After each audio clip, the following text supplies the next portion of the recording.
আসসালামু আলাইকুম। আজকে আমার বাসায় কাঁঠাল একটি পার্টি চলতেছে। আপনাদেরকে কি বলবো, এত সুন্দর মজার একটা মনোরম পরিবেশ চলতেছে যে দেখতেছেন কাঁঠাল গাছ। কাঁঠাল যে গাছের মানে কাঁঠাল কি পরিমাণ সুস্বাদু হয় সেটা যারা একমাত্র গাছের কাঁঠাল খায় তারাই বলতে পারে। তো কি বলবো আপনাদেরকে, বলার বাহিরে। দেখেন, আপনারা দেখলেই বলতে পারবেন কাঁঠালটা এত পরিমাণ মজা হয়েছে, মিষ্টি হয়েছে, যেটা বলার বাইরে। সম্পূর্ণ আপনাদেরকে দেখাবো, চলুন। তো গায়ে যেহেতু আমরা ফরমালিন মুক্ত ডাইরেক্ট কাঁঠাল খাবো, এই যে কাঁঠাল গাছটি দেখতে পারতেছেন, এই কাঁঠাল গাছ থেকে আমরা একটি কাঁঠাল পেড়ে নিব। তো কাঁঠাল পাড়ানোর আগে আমরা গাছটি পুরো সম্পূর্ণ দেখাচ্ছি। তো একটা কাঁঠাল আমরা পেড়ে নিয়েছি, এর মধ্যে থেকে পেড়ে নিয়ে আমরা ভাঙাও শুরু করে দিচ্ছি, কারণ বাসায় আজ মেহমান এসেছে, তার জন্য আমরা কাঁঠালটা ভাঙবো। তো কাঁঠালের এই দেখেন কোষগুলো, যেটা বলে মানে ফরমালিন যুক্ত যেই কাঁঠাল থাকে সেটা খেতে একরকম স্বাদ, আর ফরমালিন ছাড়া যেই কাঁঠালটা সেটা খেতেই আরেক রকম স্বাদ।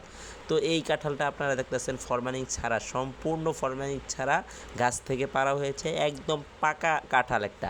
তো কি পরিমাণ যে সুস্বাদু কি বলবো আমি, দাঁড়ান একটু পরে আমি খেয়ে দেখাচ্ছি আপনাদেরকে। আগে কাঁঠালটা ভেঙে নিই।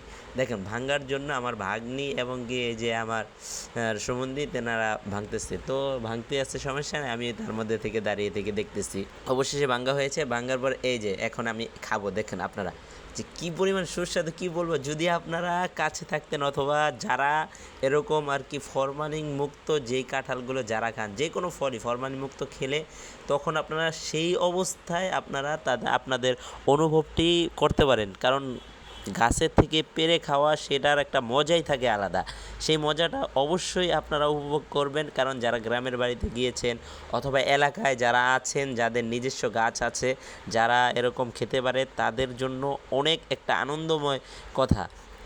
তো এরকম গাছটা আমি যেহেতু পেয়েছি, আর তার জন্য আমিও হাত ছাড়া করিনি। তো কাঁঠাল আমাকে দেওয়া হয়েছে আর কি, কাঁঠালটা আমি খেয়েছি। তো এত পরিমাণ মজা যে যেটা বলার বাহিরে। তো আপনারাও যদি খেতে চান তাহলে আমার সাথে তাড়াতাড়ি আপনারা মজা অনুভব করুন। আর এবং কি আপনারা আশেপাশে যদি কোনো রকম এরকম তরতাজা কাঁঠাল গাছ অথবা আম গাছ, যে কোনো আপনারা মানে আর কি ফরমালিন ছাড়া এরকম জিনিস পান, অবশ্যই আপনারা কিনে খেয়ে নেবেন। কারণ এরকম ফরমালিন মুক্ত জিনিস যদি আপনারা পান, কখনো হাতছাড়া করবেন না, কারণ এত সুস্বাদু এই জিনিসগুলোর ভিতরে যে বলার বাহিরে। তো ধন্যবাদ আমাদের এই ভিডিওটি দেখার জন্য। এই ভিডিওটি বেশি বেশি শেয়ার করে, লাইক করে, সাবস্ক্রাইব করে আমাদের পাশে থাকবেন, সব সময় পাশে থাকবেন, বেল বাটনটি বাজিয়ে দেবেন। ধন্যবাদ, সকলে ভালো থাকবেন।